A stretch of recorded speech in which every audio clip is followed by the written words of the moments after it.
Hola, buenas tardes, ¿cómo están? Hola, buenas tardes, saludos a todos, ¿cómo están? Hoy es miércoles 5 de abril del año 2023. Yo soy el arquitecto Gustavo Gutiérrez.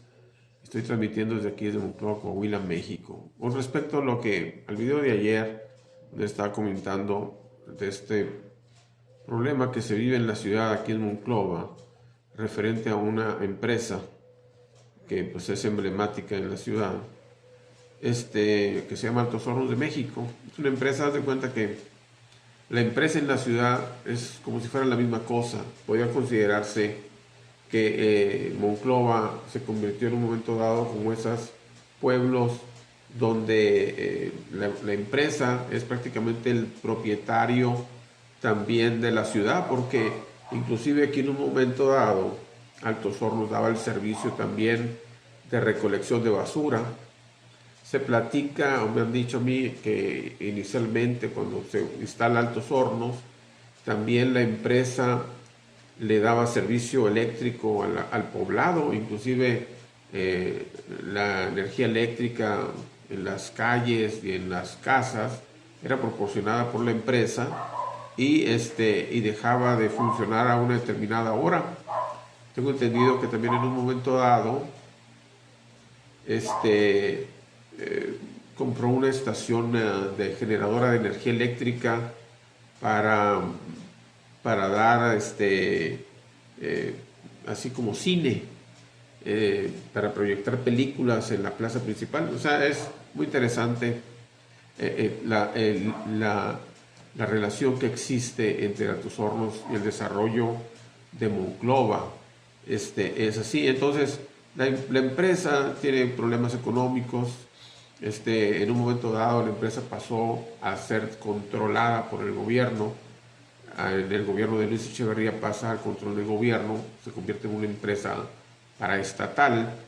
Y durante el gobierno de Carlos Salinas de Gortari, la empresa es vendida a un grupo empresarial que se formó, el Grupo Acerero del Norte, y que no tengo claro la fecha en que pasa a control de este grupo acerero la empresa. Sería cuestión aquí de revisar. Vamos a ver qué dice aquí en Google. Año en que pasa a control AMSA al Grupo Acerero del Norte.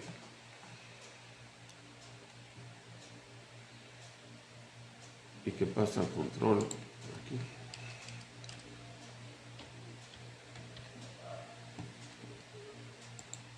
Sí, bueno, ese es saber. Aquí. En 1991. En 1991 se privatiza Altos Hornos y al poco tiempo de que fue privatizada, la empresa cae en lo que se conoce suspensión de pagos. Todo ese tipo es muy interesante. Aquí vamos a ver año.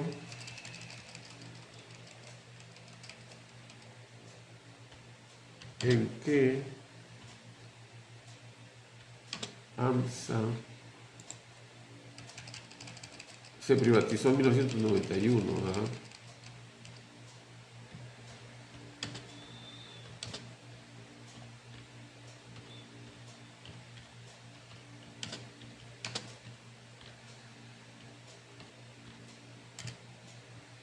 En 1999.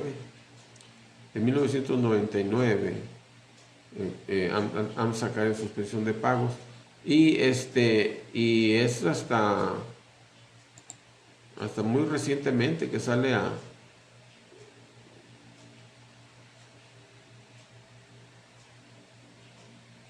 17 años estuvo la empresa en suspensión de pagos.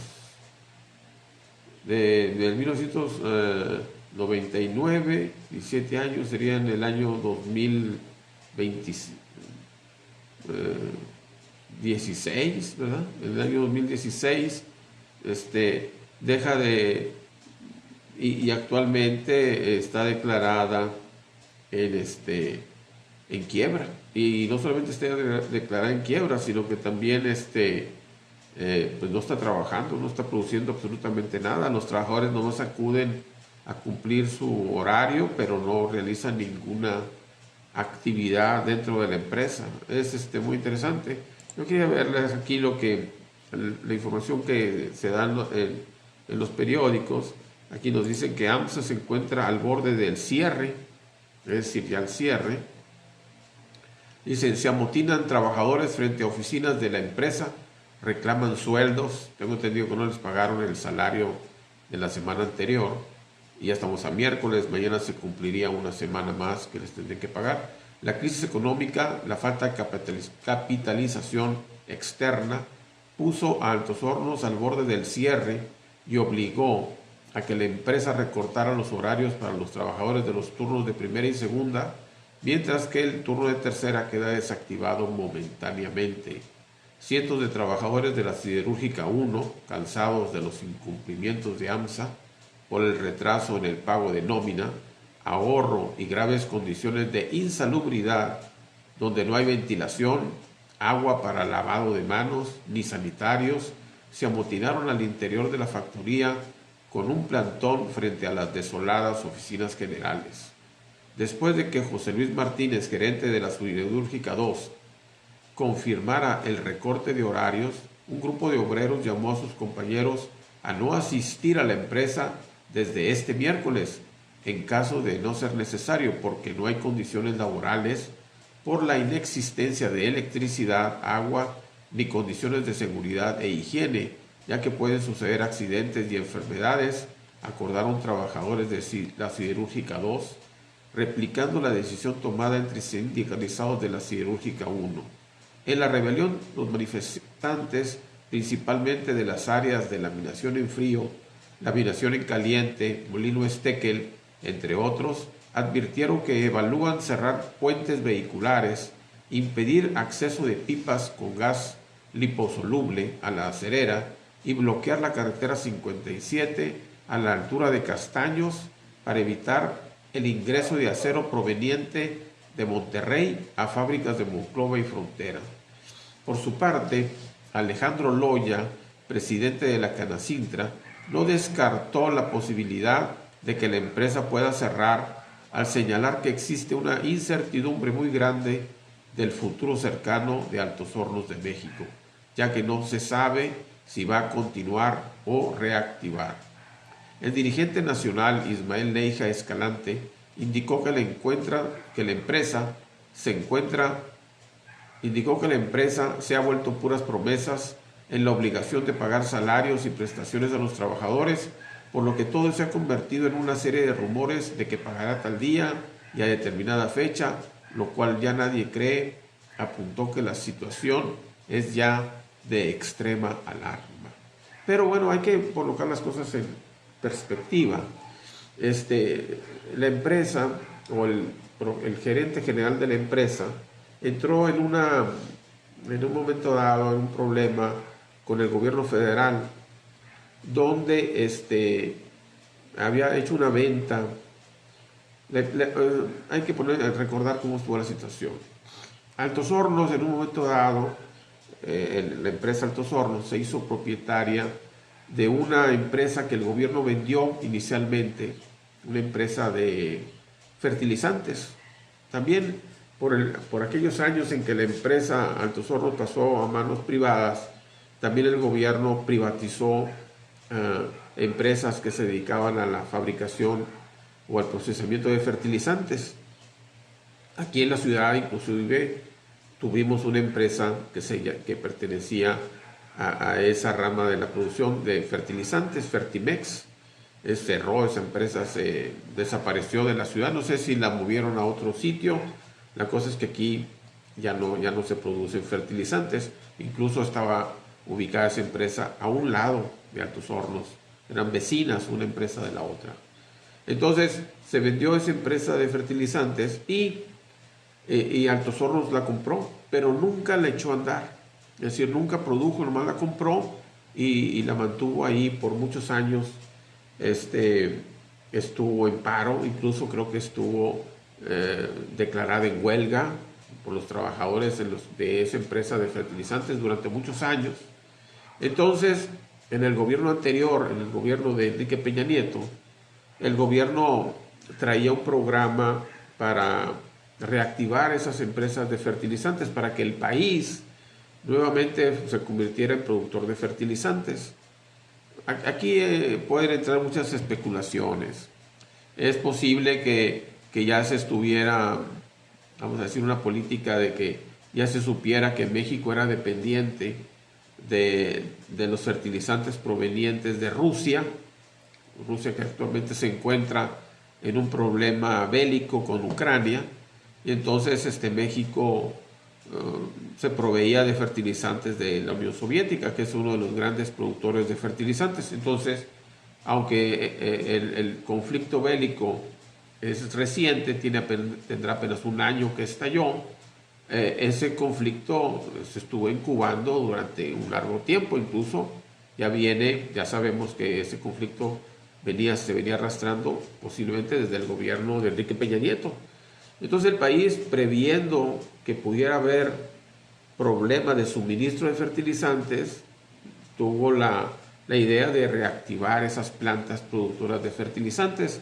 Y entonces esa empresa que había sido originalmente el gobierno, posteriormente se vendió a Altos Hornos, y entonces ahora el gobierno federal de Enrique Peña Nieto tenía la intención de volverla a comprar, es decir, la vendió y se le iba a comprar al mismo que se la había vendido. Y por algún tipo de información se supo que Altos Hornos vendió esa empresa a un sobreprecio. Es decir, que la empresa, ya sabemos, durante muchos años estuvo sin funcionamiento. Entonces obviamente que las instalaciones pues no estaban en buenas condiciones, era necesario hacerle muchos cambios.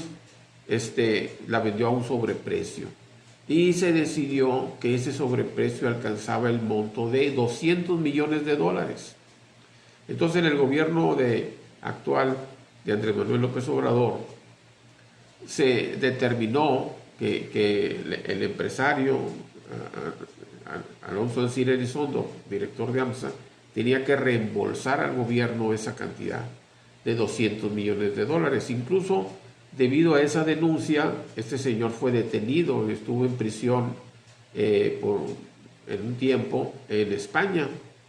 Hizo una negociación con el gobierno de que iba a hacer esos pagos y iba a estar pagando esos $200 millones en parcialidades de $50 millones por una determinada cantidad de tiempo. Bueno, no se ha cumplido el pago de ese monto. El señor fue liberado con esa promesa de pago, pero no es así. Estamos en la idea, o estamos claros, de que al gobierno actual de Andrés Manuel López Obrador le quedan 2 años para el cargo, el año actual y el año que entra. Entonces, en ese periodo tendría que ser liquidado ese adeudo. No ha sido así. Entonces, ese es el contexto.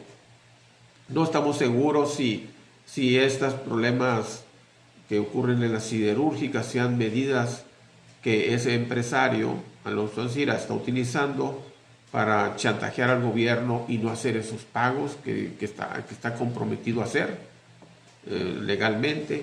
Esta persona, Alonso Ancira Elizondo, no vive en la ciudad, no vive en México, está radicado en San Antonio, Texas, porque también tiene la ciudadanía americana. Entonces existe ese problema que está flotando en el ambiente, es decir, si estos conflictos que se viven en la empresa tienen algo que ver también con esos adeudos que se vienen arrastrando, es decir, de que realmente no los puede pagar, o es un chantaje para no pagarlos, ¿verdad? A sabiendas de que este gobierno de Andrés Manuel López Obrador pues prácticamente tiene ya los días contados para su salida. Ya nos encontramos en el mes de abril y se supone que el gobierno de Andrés Manuel López Obrador culmina en noviembre del año que entra. Entonces, actualmente nos encontramos aquí en Coahuila en un periodo electoral para la elección al próximo gobernador en el estado y a los diputados locales. este conflicto coincide con todo este ambiente político. Primero lo de los fertilizantes, que también es un tema que se puede abordar. ¿Por qué el gobierno se deshizo de estas empresas? O sea, la privatización, obviamente que está hablando hacia los jóvenes. ¿Por qué el gobierno privatizó estas empresas? ¿Qué justificación se daba en los tiempos de Carlos Salinas de Gortari? Y hay que explicarlo, ¿verdad? El gobierno, como yo le señalé, cuando yo nací, el gobierno era dueño de prácticamente las empresas más importantes de México. Eso lo veíamos como algo normal. Yo lo veía como normal. A mí se me decía que eran empresas muy grandes como para que un particular fuera propietario. Pero no era normal. O sea, en realidad no era así. Estas empresas eran particulares y el gobierno en un momento dado las fue adquiriendo por distintas causas. En el caso de Altos Hornos, como un rescate inicialmente. En el gobierno de Echeverría la rescató de la quiebra y luego posteriormente la engrandeció, le agregó todavía un horno más, un horno que era equivalente a la producción de todos los anteriores que tenía. Era parte de su proyecto, se sabía que México requería de acero y entonces era una medida para salvar los empleos y porque era necesaria la producción de acero nacional. Esa se justifica. Pero cuando yo llego aquí, en los años posteriores, esta empresa era hostigada por los gobiernos extranjeros, donde se le acusaba de que el acero que producía lo vendía barato porque tenía ventajas comparativas con las otras empresas siderúrgicas particulares. Es decir, al ser esta una empresa siderúrgica propiedad de un gobierno, tenía ventajas, porque el gobierno le vendía energía eléctrica, bueno, se pensaba, a bajo precio, porque le vendía el gas a bajo precio, porque tal vez las minas de las que obtenía los recursos minerales para producir acero, el fierro, el carbón y esto, esas minas también eran propiedad del gobierno y obviamente eso hacía que se abarataran sus costos. Entonces, cuando el acero de aquí que se producía en la empresa Altos Hornos era vendido y iba, por ejemplo, al mercado estadounidense, los Estados Unidos le aplicaban un arancel, es decir, le ponían un impuesto. Pues ya, ¿por qué? Porque vas a competir de manera ventajosa con mis empresas productoras de acero en Estados Unidos, que son empresas privadas todas. Entonces, le ponían un sobreprecio. Entonces, ese tipo de conflictos los estuvimos viviendo, eran inclusive narrados en los periódicos. Tuvo uno que aprender eso, es decir, ¿qué pasó? Es que el acero producido en AMSA, pues se acusaba que era barato porque tenía ventajas, porque el gobierno le propiciaba bajos precios, ¿verdad? Entonces competían esta empresa con otras empresas particulares y que lo hacían en forma ventajosa. Entonces, esa es por una parte. Posteriormente se vive una crisis económica y el gobierno mexicano de Miguel de la Madrid empieza a hacer unos análisis donde dice que existen empresas que son propiedad del gobierno que no son estratégicas. Es decir, bueno, no es obligatorio que el gobierno sea propietario de estas empresas. Y una de ellas es el caso de Altos Hornos, que también estaba llegando a una etapa donde requería un proceso de modernización, porque por su naturaleza son empresas que trabajan con temperaturas muy altas. Los equipos para producir acero se requiere elevar la temperatura de los minerales pues, arriba de 600 grados centígrados. Entonces las temperaturas en las que se manejan esos equipos son muy elevadas y su o vida útil es corta. Entonces, si decimos que Altos Hornos se construyó en el gobierno de Echeverría en el 76, ya para 1990 pues ya habían transcurrido pues aproximadamente 20 años, entonces ya se requerían una modernización de la empresa. Y aparte, la siderúrgica inicial, la siderúrgica 1, pues sus equipos todavía eran mucho más anteriores a los años 70. La siderúrgica 1 inició su construcción, los primeros hornos, en los años 40. Estamos hablando de que estamos en 1990, ya habían transcurrido más de 50 años. Hay unas áreas de la empresa que ya requerían una modernización. Y entonces el gobierno valoraba qué tan importante era para el gobierno invertir en esa modernización. Entonces se hace la valoración y se determina privatizarla y se le entrega a este grupo. Se hace, me imagino que un concurso y se privatiza esto. En el caso de los fertilizantes, de las empresas de fertilizantes, se ocurría algo parecido. Eso hay que señalarlo para entender por qué el país, que tenía, pues, a sabiendas, se ha venido conociendo de que era dueño de muchas empresas productoras de fertilizantes, también había este problema. Cuando se hacían exportaciones de productos agrícolas mexicanos a Estados Unidos, pues también se acusaba de que esos productos agrícolas, maíz, frijol, frutas, etcétera, utilizaban fertilizantes que tal vez tenían problemas para la salud. Entonces se le aplicaban aranceles, no se les permitía la exportación. Y entonces el gobierno toma la decisión para evitar esos, vamos a decir, excusas que tenía Estados Unidos para aceptar los productos mexicanos, atribuyéndoles a los fertilizantes, a los tipos de plaguicidas que también se utilizaban para mejorar la producción, que es lo normal. Antes de sembrar, pues se le agregan fertilizantes y ya estando la cosecha en proceso, se le aplican fumigaciones para evitar plagas. Entonces, a la hora de exportar a los Estados Unidos, se acusaba de que esos productos químicos podían ser dañinos para la salud y entonces de esa manera se le aplicaban nuevamente aranceles o simplemente no se les permitía el acceso al mercado estadounidense. Cuando México, pues muchas partes del país vive de la venta de productos agrícolas. Entonces el gobierno toma la decisión, también en estos años del gobierno de Salinas de Gortari, toma la decisión de cerrar esas plantas de fertilizantes y también que producían pues estos productos para las plagas.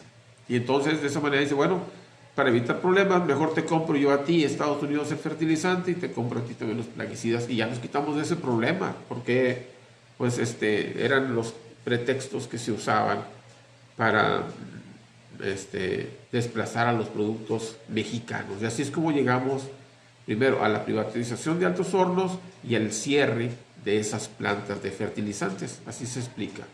Pero no sé qué pasó ahí, que llega el momento en donde México, estamos diciendo en tiempos actuales, el gobierno de Enrique Peña Nieto, resulta que México estaba importando los fertilizantes y los plaguicidas desde Rusia y como Rusia y Ucrania ya en ese tiempo ya se percibía un conflicto, pues el país consideró estratégico por obvias razones, porque ya dependíamos prácticamente de esos fertilizantes rusos, pues reactivar las plantas siderúrgicas, y es donde se determina volver a comprar la planta siderúrgica que se encontraba en manos de Altos Hornos, que también en ese tiempo también estaba en un proceso de modernización de sus equipos, es decir, estaba buscando dinero para modernizar Altos Hornos.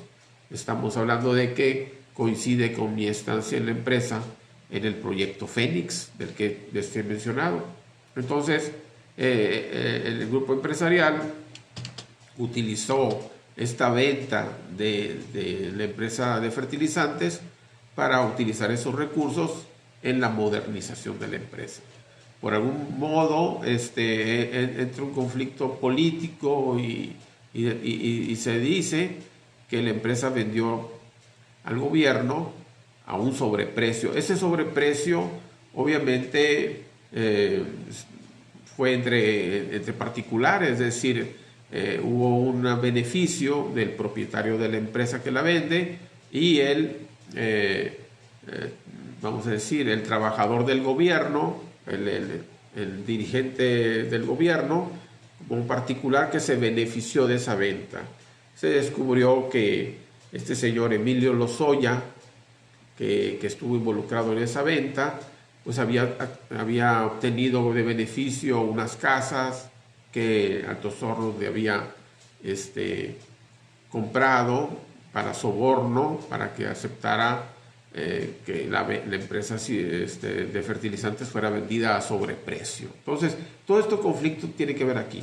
Y por otro lado, al no tener esos recursos la empresa que requería para su modernización, pues nos encontramos con que algunos departamentos que son fundamentales para el funcionamiento de la empresa, pues ya se encuentran en un estado que ya no funciona. Es decir, esta empresa tiene unos departamentos que sin ese departamento pues no se puede producir acero. Estamos hablando del caso de una coquizadora. Es un departamento que se encarga de procesar el carbón mineral que se utiliza para la producción de acero. El acero es una aleación de fierro y carbón. El carbón forma parte, vamos a decir, del caldo que se requiere para producir acero. Se funde el fierro y se le agrega carbón. Hay una mezcla y ahí esta mezcla de fierro y carbón es lo que le da la dureza al acero y también le da la flexibilidad al acero. Es decir, esa mezcla se tiene que hacer en cierta forma para producir acero y con determinadas características. También se le agregan algunos otros aditivos, pero esa planta coquizadora se encarga del procesamiento de ese carbón que se saca de la mina y se le tiene que dar un tratamiento. Obviamente que son unos hornos, también se manejan muy altas temperaturas. Los equipos pues vienen ya casi 40 años de uso. Ya ese departamento de coquizadora ya no trabajaba al 100%. Entonces se vienen arrastrando todos estos conflictos políticos, económicos y de requerimientos de inversión. La empresa requiere una verdadera inyección de recursos para su modernización de sus equipos, que de no ser así, pues no se puede producir acero. Ese carbón que se produce en esa coquizadora, que le llaman carbón coque, pues lo tendría que comprar a otros proveedores. Obviamente eso encarecería el precio del acero, pondría a la empresa en una situación de desventaja, y hemos llegado a esta situación donde por un lado el gerente de la empresa alega de que el pago de esos $200 millones lo descapitaliza, que con lo que produce en la venta de acero no puede hacer pero estamos hablando que es un cobro ilegal, es decir, vendió una empresa a sobreprecio. No puede uno considerar que sea correcto, es decir, es como un robo, robé para que mi empresa funcionara. Pues sí, pero es un robo a la nación. El gobierno está en todo su derecho a reclamar ese pago que se realizó a sobreprecio. Ya está demostrado que así fue. Pero en esa situación nos encontramos. Un gobierno federal que ya está en su recta final. Es posible que este empresario crea o considere que puede llegar a un mejor arreglo con el siguiente gobierno. Esa es una opción de que explicaría este conflicto, pero sea cierto o no, el conflicto existe. Existe otra versión donde el gobierno actual señala de que al ser una empresa privada no es correcto que se utilicen fondos federales para su rescate. Esta situación ya se ha hecho en el pasado y no ha sido beneficiosa, vamos a decir. ¿Por qué vas a ganar dinero de todos los mexicanos para beneficiar a un grupo empresarial en particular? No sería políticamente correcto. Pero también nos encontramos de que es una empresa que le da empleo a muchas personas, no solamente de manera directa a trabajadores directos, sino también a proveedores, y la empresa se encuentra en esta situación. Bueno, entonces el día de ayer los trabajadores están protestando porque ya ven que se aproxima otro día más, otra semana más de pago que se ponen entredicho si van a recibir su pago o no.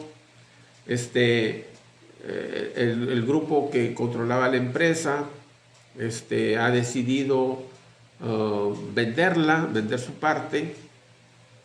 El día de ayer se mencionó de que se había hecho una reunión de los accionistas de la empresa y el gerente general de la empresa, Alonso Ancira, había decidido renunciar a su cargo, lo mismo que el gerente, vamos a decir, administrativo, el que manejaba los hechos de la empresa, el señor Michelsen.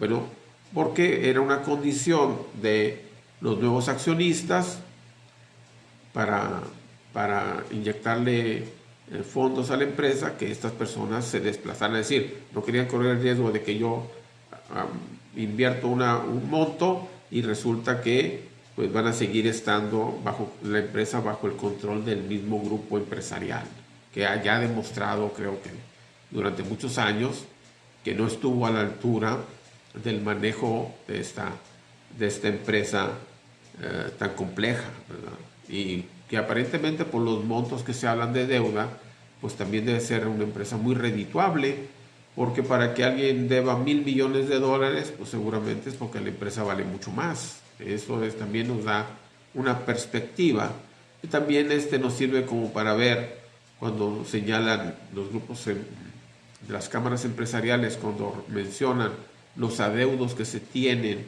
con los proveedores locales, pues se da uno cuenta de que por el tipo de empresa que es, pues esos adeudos apenas no alcanzan ni el 10% del valor de la empresa o el 5% del valor de la empresa. Realmente no son tan significativos esos adeudos. Lo que sí es significativo es de que se requiere una inyección de capital para reactivar esos departamentos de la empresa, secciones de la empresa que son necesarios para su funcionamiento. El caso de la coquizadora es un caso. Y bueno, estamos aquí viendo las diferentes posturas de lo que aquí señala. Vamos a ver otras declaraciones respecto de otro punto. Aquí, por ejemplo, la iglesia dice que está el obispo, que está en oración para que la empresa resuelva sus problemas. El obispo Hilario González: el problema en AMSA es un conflicto en las cúpulas, dice aquí. El problema de AMSA es un conflicto en las cúpulas de los dueños y el gobierno, algo que estamos platicando, pero se llevan de encuentro a los trabajadores, sostuvo el obispo Hilario González. Es lo que él cree. Es una probabilidad, es decir, que el conflicto sea por eso, pero no hay seguridad de que sea por eso. O sea, es decir, si solamente sea porque el dueño no quiere pagar lo que el gobierno o que las autoridades ya determinaron que tiene que reembolsar ese dinero que cobró ilegalmente, no es un capricho del gobierno, sino es un hecho juzgado. Inclusive él ya había aceptado que tenía que realizar ese pago de esa venta que hizo a sobreprecio. Entonces, pues sí, ¿verdad? Entonces, dice el obispo: el problema de AMSA es un conflicto en las cúpulas de los dueños y el gobierno. Como si solamente si se pusieran de acuerdo estos dos, se solucionaba el problema. No estamos completamente seguros de que así sea. Sostuvo el obispo Hilario González, que dijo que ojalá que tomen conciencia de la responsabilidad que tienen y que arreglen no solo los propios intereses, sino los intereses de la comunidad. Que no solo vean los propios intereses, sino los de la comunidad. Antes de que iniciara la misa crismal, donde bendijeron los santos óleos, así como 33 sacerdotes de las regiones centro y desierto, que renovaron sus promesas sacerdotales. El obispo fue cuestionado en relación al tema de Altos Hornos de México. Sabemos que hay una situación difícil por lo de AMSA, por la cuestión laboral, por si se arregla la situación o no, lo cual pondremos como intención en la misa. Todas las iglesias católicas estas semanas de Jueves Santo y Viernes Santo, la vigilancia pascual, tendrán esa intención de pedir por la realidad social propia de cada jurisdicción, en este caso el área metropolitana de Monclova. No hay que perder la esperanza, dijo el obispo. El obispo Hilario González consideró que hay que estar conscientes de la situación adversa que atraviesa la región centro, pero consideró que no hay que perder la esperanza y buscar por los medios propios, sociales y legales la superación del conflicto en la empresa. Sabemos que es un conflicto en las cúpulas de los dueños, los empresarios, el gobierno, pero se llevan de encuentro a los trabajadores, a las personas que dependen y tal vez otras instancias, a otros negocios que dependen de esta gran empresa. Ojalá que tomen conciencia de esa responsabilidad social que tienen y que no solamente arreglen los propios intereses, sino también vean por los intereses de la comunidad, consideró. Por último, fue cuestionado en relación para un llamado a las autoridades laborales, puesto que los trabajadores de AMSA tienen más de una semana sin que les paguen su salario, a lo cual dijo: es algo que hemos ido repitiendo. Las instancias legales para pedir la solución del conflicto y de los derechos que tienen como trabajadores a recibir su pago justo a tiempo. Ojalá que tomen cartas en el asunto, finalizó. Es decir, todo el mundo cree que esta empresa es una responsabilidad del gobierno intervenir para solucionar, y no sabe uno qué, comprarla, pagar los salarios del gobierno. Es una empresa que tenemos que ser claros, es una empresa privada, es una empresa propiedad privada. Como hay muchas tiendas, muchos negocios, imagínense que a un trabajador el patrón no le paga y que el gobierno tenga que intervenir. En este caso es una empresa muy grande, pero no deja de ser una empresa privada. Bueno, esa es una, porque ya se ha vuelto esto un conflicto político. Estamos en una etapa política, hay elecciones, y también se presta para que pues los empresarios también tienen sus afinidades políticas. Es decir, hay muchas personas que están dispuestas, hay muchos empresarios que están dispuestos a arriesgar su capital a cambio de tener un poder político que les favorece posteriormente o se retribuyen en sus negocios, ¿verdad? Entonces, ese es un punto. Dice: avanza reestructura y venta de AMSA, le inyectan capital. Dice aquí: avanza reestructura y venta de AMSA, le inyectan capital. Elmer Rocha, de la Sindicatura para la Venta de AMSA, dijo que hay mucha incertidumbre por la falta de información. Musquis, Coahuila: hay una empresa que pretende hacer una inyección de capital, pero no nos han pasado el reporte con fechas precisas y puntos. Ya se cerraron algunas partes del acuerdo, pero aún no tenemos la información correspondiente. Sabemos que siguen los rezagos en los pagos de nóminas de empleados y sindicalizados, pero dijeron que ya estaba en programación de dispersiones. Dijo la tarde de este martes el ingeniero Elmer Rocha, integrante de la Sindicatura por la declaratoria de quiebra de AMSA. Espero que ya este mismo martes o a más tardar este miércoles se haga el pago de la nómina, y como desde un principio lo hemos reiterado, la situación es complicada, aquí se requiere capital, y si esto no se mueve con la inmediatez requerida, esperamos que no haya que tomar decisiones fuertes en relación a cerrar la empresa, afirmó. Aclaró que la sindicatura sostendrá una reunión con el juez, pero la información que ha estado fluyendo es la misma. En relación a cómo se está respetando lo que el juez dictaminó al asignar una sindicatura, Elmer Rocha dijo que es una empresa grande, que no se va a hacer la venta en un día. Ahora la situación de la empresa es una quiebra y las cuentas están prácticamente en ceros, pero hay unos saldos por cobrar que eso es lo que ha ayudado a dispersar la nómina. Pero como ya son 3 meses de no operar AMSA y los gastos son los mismos, porque no se ha hecho recorte de personal y esto ya está sobrepasando el problema. En relación a los 50 millones de dólares que se presume le iban a inyectar a AMSA, hasta ahora no se ha inyectado nada de capital. En la reunión de consejo se cumplieron varios puntos del acuerdo. Elmer Rocha aclaró que la junta de consejo en la que participaron los socios de la empresa, a ellos no los han convocado, pero esperan de un momento a otro tener más información. La sindicatura es una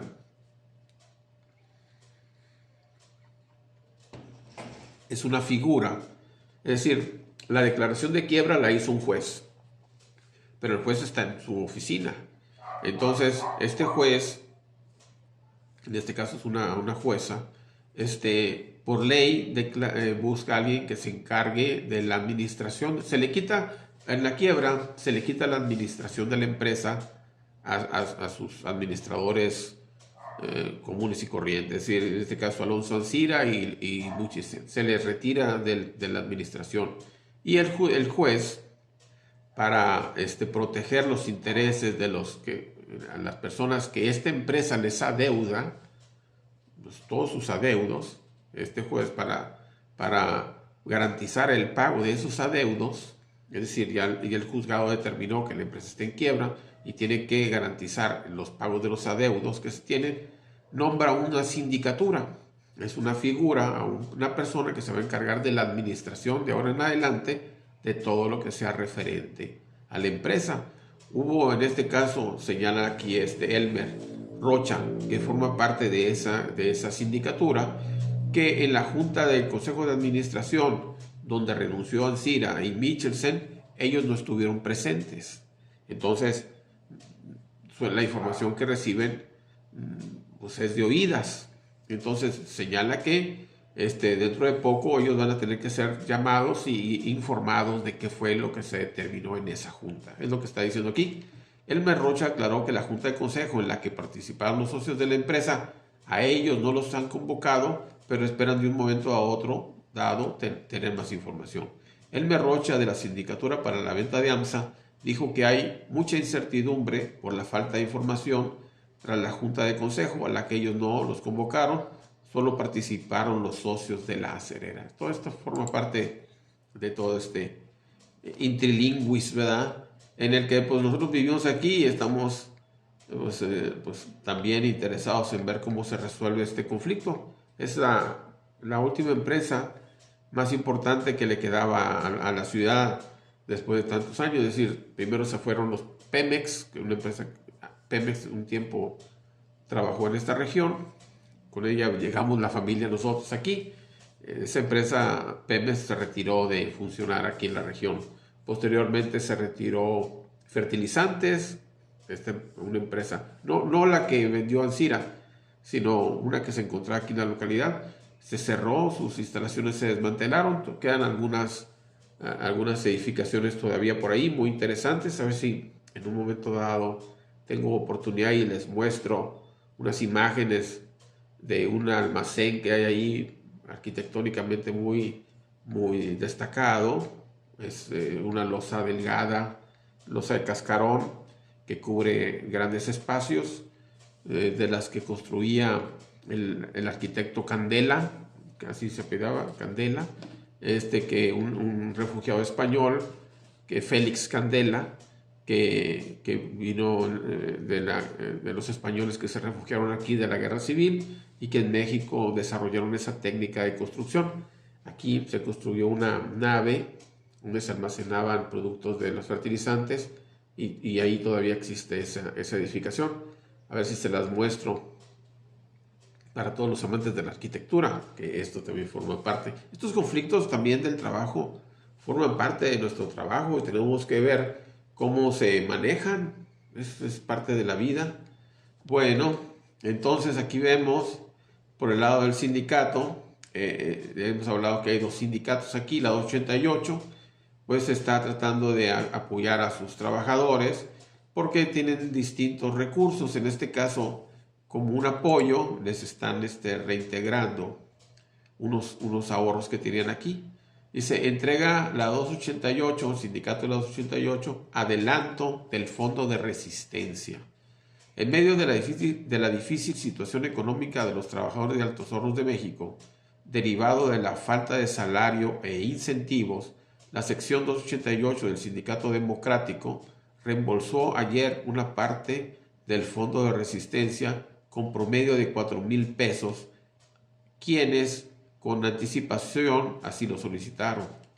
El dirigente sindical Teodoro Fuentes Amador dijo que la devolución parcial del recurso equivalente a aproximadamente un 25% del total del recurso se llevó a cabo en el salón de actos del recinto sindical a petición de los propios trabajadores de la Siderúrgica 2 durante este martes. Fuentes, vocero del Comité Ejecutivo Local de la sección 288, añadió que en mayo será reembolsado el resto de los recursos acumulados en el Fondo de Resistencia, también denominado Apoyo a Útiles Escolares. Calculó que aproximadamente un 60% de los aproximadamente 2,000 trabajadores de la Siderúrgica 2, los que se inscribieron para obtener el adelanto. Estimó también que la derrama económica por concepto de la devolución o adelanto parcial del Fondo de Resistencia fue por alrededor de 5 millones de pesos. Externó que la erogación fue dirigida únicamente a quienes previamente se acreditaron, ya que es opcional voluntario entre los agremiados. El dirigente nacional, Ismael Leje Escalante, indicó que la empresa se ha vuelto puras promesas en la obligación de pagar salarios y prestaciones de los trabajadores, por lo que todo se ha convertido en una serie de rumores de que pagará tal día y a determinada fecha, lo cual ya nadie cree. Apuntó que la situación es ya de extrema alarma. Pues toda esta situación de Altos Hornos, vamos a ver de qué manera influye en las elecciones próximas a ocurrir en junio próximo. Dependiendo ahí de cómo se resuelve esta elección a gobernador y diputados, veremos si todo este conflicto fue auténtico, es decir, es una auténtica quiebra o persigue un fin político. Eso se va a definir con el transcurso del tiempo, pero estamos viendo de que cerrar una empresa de este tamaño durante casi 6 meses, que es lo que dura la elección, desde diciembre, 6 meses cerrada, pues obviamente se dejan de obtener dividendos, ganancias, y vemos cuánto vendría siendo el costo en salarios que se están pagando a los trabajadores para mantenerlos, pues digamos así, ahí enganchados con la empresa, porque los trabajadores son los que se encuentran en una situación en el peor de los mundos, porque pues si renuncian, pues pierden todos sus derechos, y seguir ahí, pues hay una incertidumbre para ellos en todo sentido, ¿verdad? Entonces aquí hay una opinión de un líder empresarial que se llama Loya, Alejandro Loya Galás. Es el que tiene una idea un poco más drástica. Dice, teme Loya el cierre de Altos Hornos. Es decir, que estos trabajadores ya dejarían de estar percibiendo ese salario. El presidente de Canacintra de Monclova, Alejandro Loya Galás, no descartó la posibilidad de que la empresa pueda cerrar. Al señalar que existe una incertidumbre muy grande del futuro cercano de Altos Hornos de México, ya que no se sabe si va a continuar o reactivar, el presidente de Canacintra en Monclova, Alejandro Loya Galás, no descartó la posibilidad de que la empresa pueda cerrar. Es una posibilidad. Sostuvo que a la iniciativa privada le gustaría que se resolviera ya la situación de AMSA, pero al no tener conocimiento de lo que está pasando, no sabemos qué está pasando, de lo que pueda hacer. La incertidumbre es muy grande y lo malo es que no podemos descartar su cierre. ¿Es real eso? No obstante, manifestó que hay que pensar en rescatar la acerera local, porque es una empresa que tiene gran capacidad, muchos activos y un gran mercado por atender. Por eso el líder empresarial hizo un llamado para resolver el problema que enfrenta AMSA, pues dijo que si hay gente y autoridades que lo puedan hacer, autoridades en la Ciudad de México, o sea, estos piensan que el gobierno va a resolver esto, es un asunto de particulares, pero bueno, así lo quieren ver. Por esto, el líder empresarial hizo un llamado para resolver el problema que enfrenta AMSA, pues dijo que si hay gente y autoridades que lo pueden hacer, autoridades en la Ciudad de México que pueden ayudar, ya que es algo que requieren los trabajadores de la siderúrgica y los habitantes de la región centro de Coahuila. Nos platicamos ayer, donde les comentaba que esta empresa ya fue rescatada por el gobierno, de Luis Echeverría.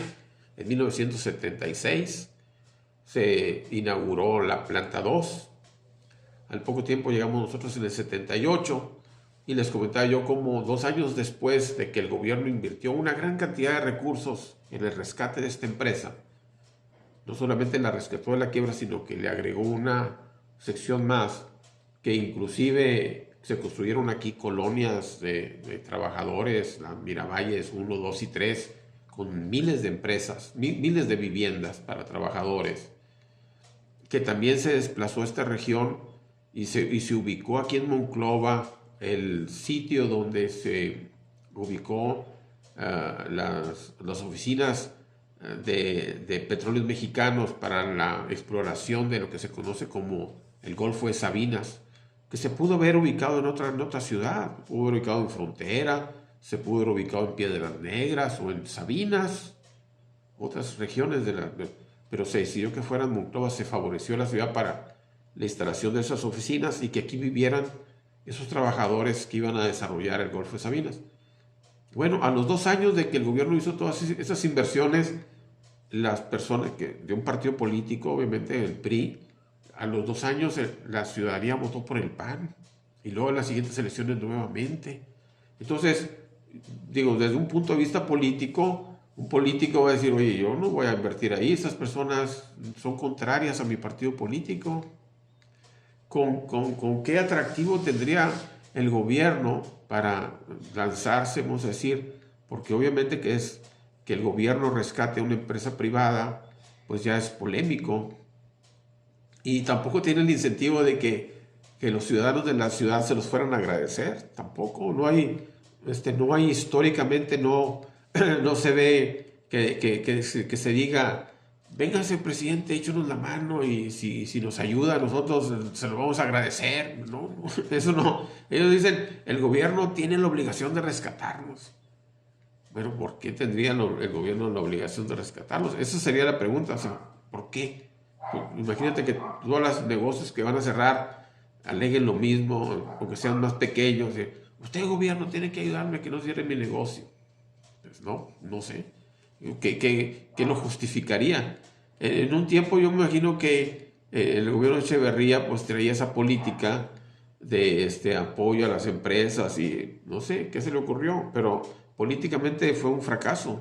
Es decir, porque pues, nunca ha tenido, no es un enclave priista aquí, sino todo lo contrario. Al parecer, en vez de que se lo agradecieran, al contrario, es muy común si tú le preguntas a alguien, son capaces de meterle la madre al presidente Echeverría. Ninguna muestra hay en la ciudad de agradecimiento a su gobierno. Hay más agradecimiento en Saltillo, donde hay un libramiento que se llama pues, Luis Echeverría Álvarez. Aquí no existe nada que recuerde su apoyo a esta región, ¿verdad? Pero bueno, entonces el líder empresarial hizo un llamado para resolver el problema que enfrenta AMSA, pues dijo que si hay gente y autoridades que lo puedan hacer, autoridades en la Ciudad de México que puedan ayudar, ya que es algo que requieren los trabajadores de la siderúrgica y los habitantes de la región centro. Pero no vemos movimiento ni de un lado ni de otro. Necesitamos que simplemente se digan las cosas. Hace poco el presidente del Grupo Industrial Monclova, Gerardo Benavides, Pape, dijo que se tiene que decir lo que se va a hacer con AMSA, tan simple como eso. La espera ya no es soportable. Pedimos a las personas involucradas que procedan, que informen esto va a pasar y no digan mañana nos juntamos y luego en 15 días. Ya no podemos estar así, necesitamos que digan qué va a pasar para definir las acciones a tomar por parte de todos los involucrados, añadió. Esto para que las personas que están de una u otra manera son partícipes de esta situación puedan actuar hacer lo requerido y dejen de esperar para que encaminen acciones reales de los problemas que se van a originar una cosa a la otra, es decir, si se reactiva o cierra la empresa, agregó. Esa es la visión de estos empresarios. Yo les comenté y he pues colocado aquí en este canal que yo había hecho una propuesta de solución a este conflicto. Se lo presenté a las autoridades municipales y a otras autoridades. No hicieron ningún tipo de ni comentario ni ser tomado en cuenta. Y es una solución real y que se encuentra en nuestras manos solucionarlo. Aquí no hemos encontrado ninguna expresión del gobierno del municipio de aquí de la ciudad, actualmente gobernada por el PAN. Ellos no se consideran responsables de nada de esto, ni políticamente, ni de ninguna otra forma. Ellos no se sienten ninguna responsabilidad con respecto al conflicto que actualmente hay aquí. Es decir, los trabajadores quieren la ayuda del gobierno, los trabajadores son ciudadanos son habitantes de la ciudad. Políticamente no se sienten responsables de nada. Pertenecían a un sindicato ligado a un partido político, en un tiempo el PRI. Cuando la empresa es privatizada, siempre se muestran hostiles hacia ese sindicato.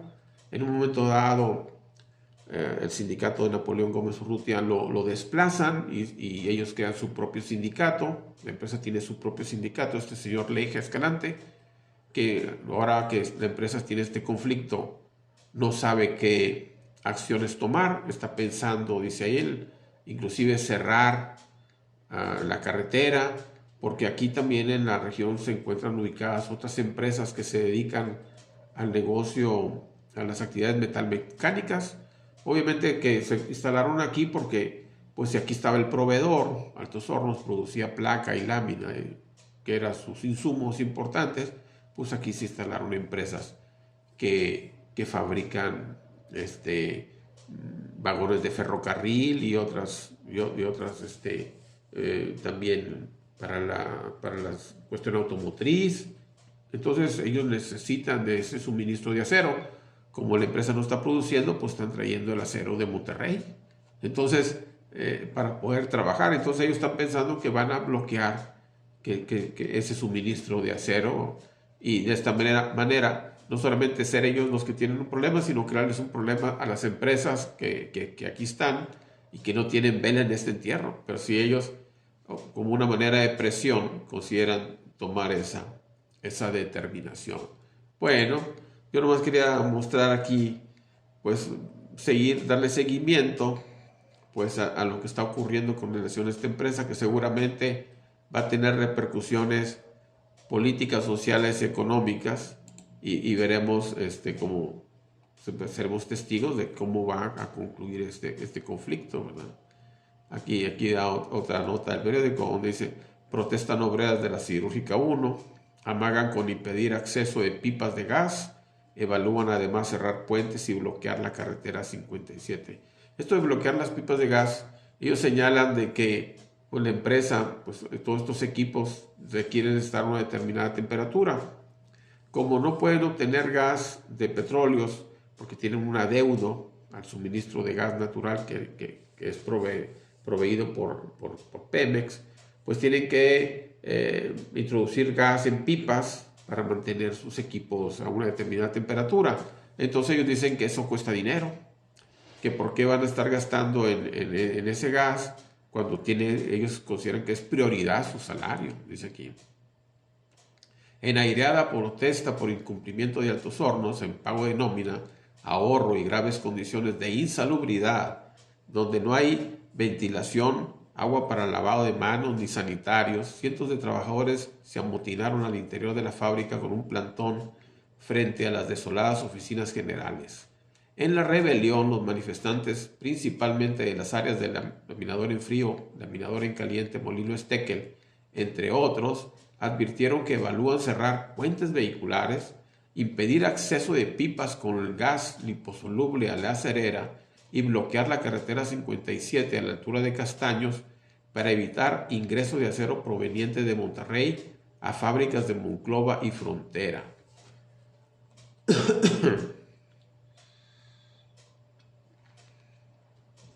Servando Treviño, obrero de laminación en frío, expresó: nos pagan, no nos pagan, el ahorro está pendiente desde hace 4 meses.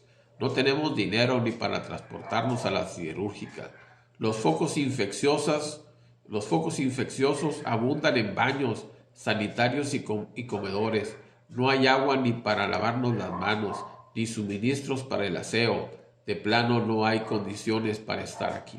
Es decir, estos trabajadores que acuden todos los días a Altos Hornos no son ni para limpiar sus baños, hombre.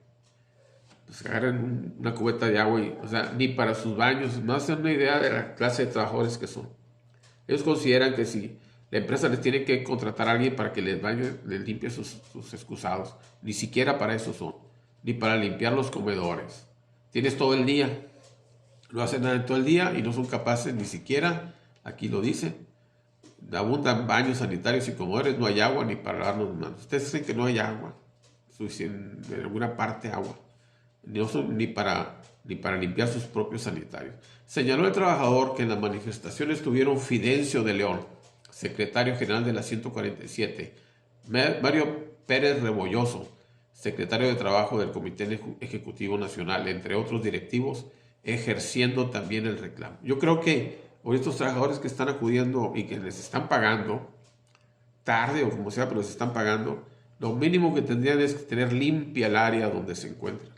Tienen todo el día, que lo único que podrían hacer es tener limpiecito ahí su área, para demostrar que son trabajadores. Pero ni eso, creo yo. Pues que no es justo, añadió Servando Treviño, que a los trabajadores, dice aquí, no es justo, añadió Servando Treviño, que a los trabajadores se nos retenga el salario, prestaciones, mientras que la empresa compra gas liposoluble diariamente con operaciones millonarias. Ante eso, se van a tramitar demandas ante las autoridades de trabajo. Es decir, la empresa compra ese gas no porque, si por ellos fuera, no comprarían así el gas, sino lo hacen porque requieren mantener la temperatura de sus equipos.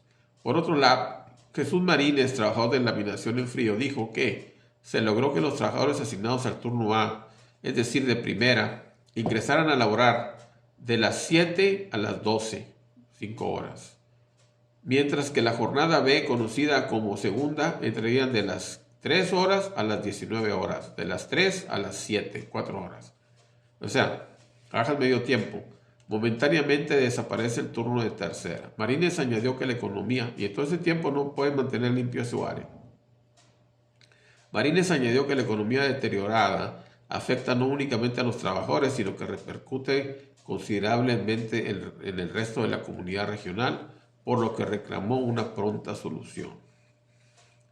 Acuerdan no asistir a trabajar en la planta 2, pues ellos, como no hay agua para los baños, prefieren no ir a trabajar. A no asistir a Altos Hornos de México desde este miércoles en caso de no ser necesario, porque no hay condiciones laborales por inexistencia de electricidad, agua, ni condiciones de seguridad e higiene, ya que pueden suceder accidentes y enfermedades, acordaron trabajadores de la Siderúrgica 2, replicando la decisión tomada entre sindicalizados de la Siderúrgica 1. Es decir, se encuentran en una situación los trabajadores de no saben qué hacer.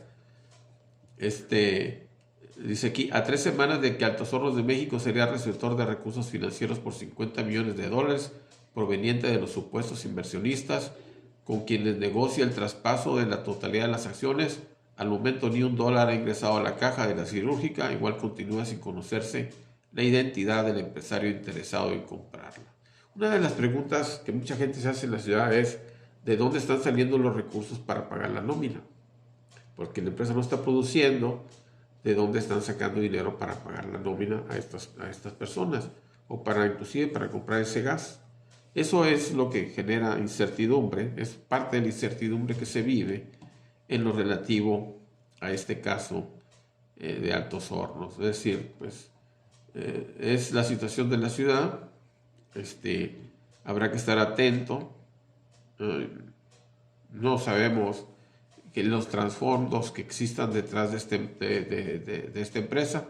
Existen también algunos reclamos respecto a la cuestión de la contaminación. Por ejemplo, este horno 6 que se construyó, es nuevo, que casi no se ha utilizado, se ubicó en una parte de la empresa que se llama la Siderúrgica 1, donde se ubicaban los hornos de los primeros que se instalaron aquí, el horno 1, 2 y 3.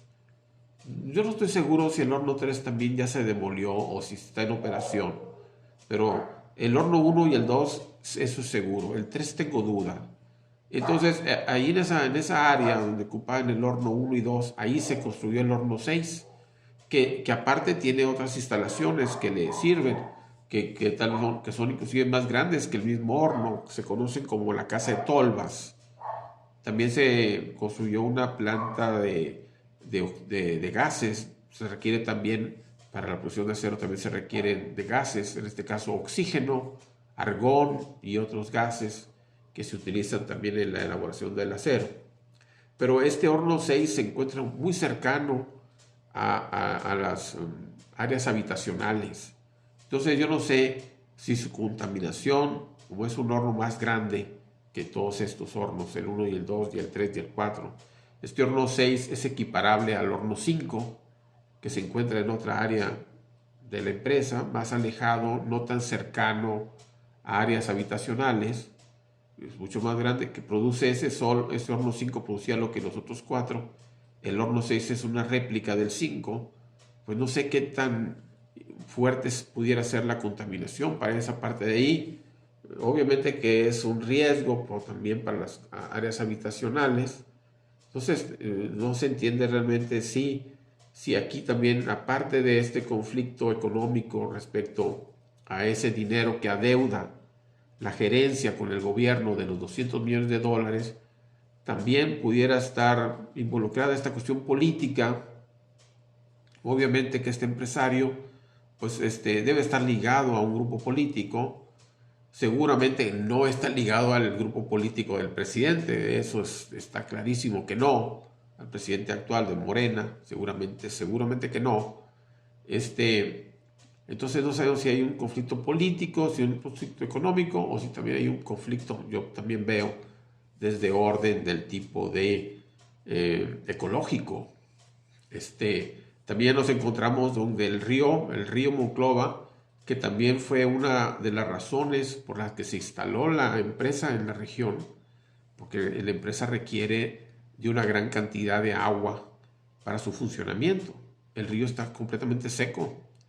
El río está seco y el hecho de que la empresa ya tenga meses sin operar, el río sigue estando seco. Es decir, el que el río no tenga agua, pues ya este tiempo sería suficiente como para que volviera a empezar a brotar sus afluentes, en dado caso que se debiera a que la empresa le estuviera robando sus afluentes al río. Ya han pasado bastantes meses, mínimo 4 meses, el río no parece renacer. Yo les voy a mostrar algunos videos también del río para que tengan idea clara de lo que está pasando aquí. Entonces, hay varias cuestiones que hay que analizar con relación a este conflicto de la empresa acerera. Y lo que queda evidenciado entonces esta es la falta de compromiso de las autoridades municipales en esto, la falta de involucramiento de las empresas, del municipio en este conflicto. Es decir, ellos están como si nada tuviera que ver aquí.